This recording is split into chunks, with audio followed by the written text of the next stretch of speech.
Hello, this is Olga Tamanova, and I'm glad to welcome everyone who has joined Ukraine Media Center at Ukrinform today.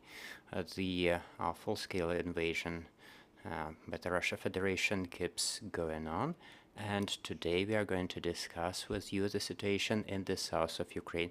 Let us hear from Natalia Humeniuk from the United Coordination Center in the south of Ukraine. Hello, glory to Ukraine, glory to the heroes. We know, Natalia, that at night the occupiers have attacked Odessa region once again. Can you please share about the situation? Yes, indeed, this night and the previous night as well, there was a mass-scale drone attack, and right now the enemy is focusing on the use of UAV because they have limited stocks of missiles. They can restock, but quite slowly. And also, the attack by the UAVs was against the civilian infrastructure of the south of Odessa region, where the enemy keeps blocking the grain initiative, although it is operating in the limited scope. So it is quite understandable what the enemy is doing, because the dictator of the terrorist state is going to have a meeting with the president of Turkey, and this is probably an attempt by the Russia to blackmail us. So out of the 25 drones that were launched, 17 were neutralized. Unfortunately, some of them reached their goal and attacked the grain export infrastructure. So this is the enemy's attempt to pressurize the country that supplies food to the world. Yes, we know that, as our monitoring experts are saying, there are 4 civilian vessels that have left the ports in Odessa region and have reached their destinations. Is it possible to say that this pathway will be open for our civilian vessels and other civilian vessels in the grain initiative? Well, this humanitarian corridor was developed and proposed by defense forces as a way to free the ships that were held hostage in the ports of Ukraine since the beginning of the year. Full-scale invasion, when the Russians announced their terrorist operation and blocked all the Ukrainian ships, forced them into the ports. So they have been there for a year and a half, and they needed to come back to the navigation lines. So the ship owners were offered to use those humanitarian corridors, but they were also informed about the risks that exist. So the enemy keeps using tactical aviation, specifically in the districts where this humanitarian corridor is available. This is a way to apply psychological pressure, and for this, Russians are ready to use whatever means they have, which is the aviation, which is the ships they have in the Black Sea, and also one more source of danger is the mined sea. So the owners are very careful about studying all the possible threats to assess the safety of their ships, and indeed There were 4 ships already, so it's no coincidence.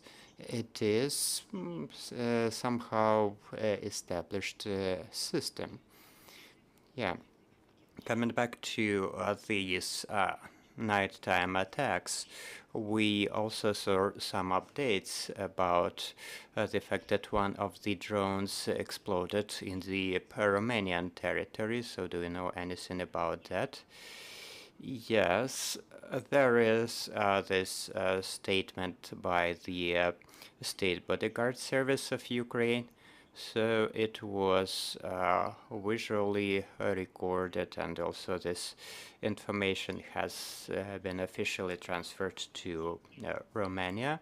Indeed, the distance is very small, so any of those mistakes by the drones and the outcomes of its use could impact the neighboring country, and the enemy uses this knowingly. They are using their drones as close as possible to the government border. And so, yes, this fact was documented. The neighboring country was informed about this situation. So, on our part, Ukraine, as a country of open information policy, is honestly informing the neighbors about the situation, and it's up to them to decide what to do with this. I'm Ala Shershin from Ukrinform. Previously, you told that the enemy has modernized the missiles X-22 into X-32. So what's the situation in Russia with these types of missiles? Actually, they keep working to improve the existing stocks of their missiles. Indeed, they want to improve the accuracy. They are modernizing their missiles, and unfortunately, they have quite considerable stocks of those. So it's an ultrasound missile, and it's a very difficult job to knock down something like this. This is why the enemy focuses on such types of missiles that can cause considerable damage. But on our part, we are analyzing the situation, and we are negotiating with international partners on how to have additional equipment delivered to counteract this threat. Okay, dear colleagues, if you have any other questions, please inform me. And in the meantime, I have a question about the missile carriers in the Black Sea. Yes, we know that there are no missile carriers in the Black Sea. In the evening, there was one of them noticed in the positions, but it came back to its port. So on the one hand, yes, it is ready to be used at any time when the orders are given, and it would take 2 or 3 hours for it to get ready for operation. But still, there is a threat of using missiles from the sea at any time, even from the bay, even if it is unsafe for the enemy. There were such cases before. Also, the enemy sometimes uses the false targets to provoke our air defense, and yeah, so please be aware that we are informing about the danger and analyzing the situation.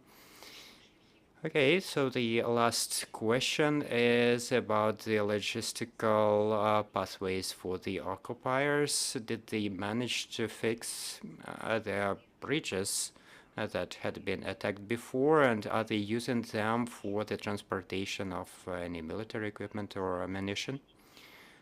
The main bridges that have been damaged and that are crucial to the logistical pathway of the enemy cannot be fixed to ensure the full capacity that was originally envisioned, because even though some repairs were made, it's not the same as fully restoring them for them to be able to carry heavy equipment. They can be used, however, for the transportation of the military personnel, but in the majority of cases, they use the M17 highway, which is their alternative. So, because of the ongoing dangers that the terrorist state is foreseen, they quite often block the bridges. This is an additional obstacle to their work. Thank you for finding time. This was Natalia Humeniuk, the head of the United Coordinated Press Center of the Defense Forces of the South of Ukraine. I'm grateful to the Armed Forces of Ukraine for us having this opportunity to hold these events. Let's work together for our victory. Stay with us, and glory to Ukraine.